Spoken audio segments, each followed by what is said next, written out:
So if condition is true, then only it enters into if statement, else it goes to else.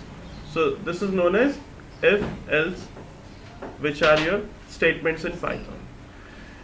Syntax wise, it's quite different than other languages. Like in other languages, we put condition in parentheses and then we use curly braces. Okay, now if the condition is true, then it will go to if statement, and this we can type like anywhere. But now in Python it's quite different. Reason, we don't have any curly braces to define from where if starts and where if ends. So we just use colon like if started, and then if I write it like this, I will get runtime exception. Reason, this is not this is not inside if. How to define this is inside if? We have indentation. Now we can say this is inside if, like this. So in other programming languages, as I told you, we use curly braces, we use parentheses for condition, then we write statement. In statement we also write semicolon, but in Python it's quite different. We can just write the condition without parentheses, colon, body started, if body started, and then see the indentation. A and B are inside if. Let's take one more example. I said if 1 equals to 1. So this is comparison. So if I run this block and then give you some idea, if I say 1 equals to 1, this means it's true. So if the condition is true, then it will go to if, an if statement. So if I run this section now, because if this condition is true, the output I got is I am in if statement. But if I change the condition and then run, like 1 equals to 10, so this is comparison, answer is false. So now what happened? I got the output as I am in else statement. So simple.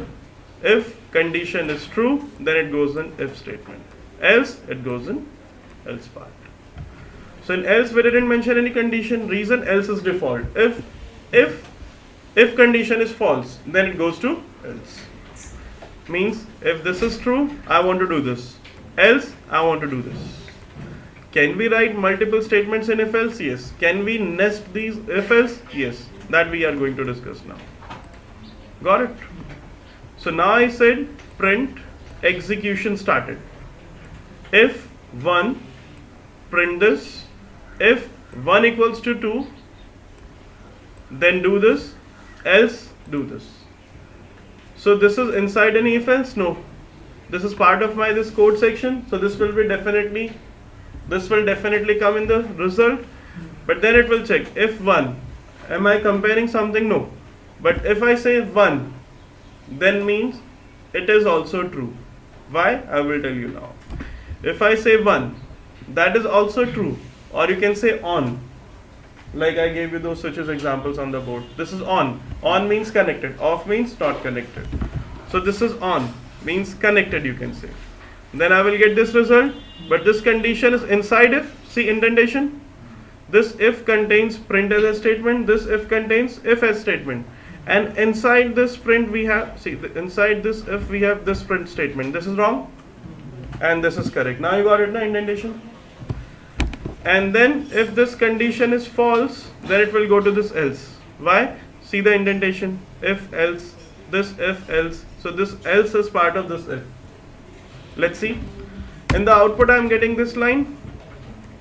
And as if this condition is true, do this. I am getting this line. And now this is false. 1 equals to 2. So I didn't get this line. But it didn't print this else because this else is not part of this if. This else is part of this if. Correct? If I want to make this else as part of this inside if, then I need to work on indentation. Now if I run, I'm getting the third line also. So this is something we have to focus and we have to work on a couple of examples so that you can understand.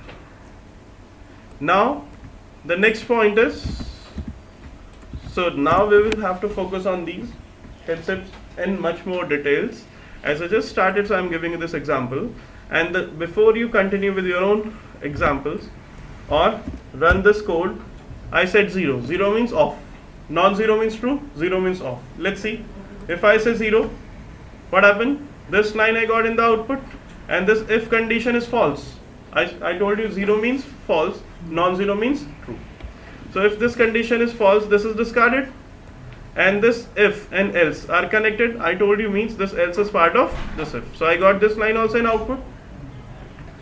So if I say 0 means false, if I say non-zero means true. So now I got this line again. Non-zero can be negative also. I ran and still I am getting the same result. So you have to remember one thing. We have two options, either true false values or 0 non-zero. If 0, that means off. If non-zero, positive negative means on. So one more point. Can I make it 100 also? Answer is yes. See the result? Still I am getting the result because 100 is also non-zero. So best 0 non-zero. And we can also say false means 0 and true means non-zero. Best. Then you don't have to worry about values. Just 0 non-zero. That value can be positive, negative or anything. You can try this now.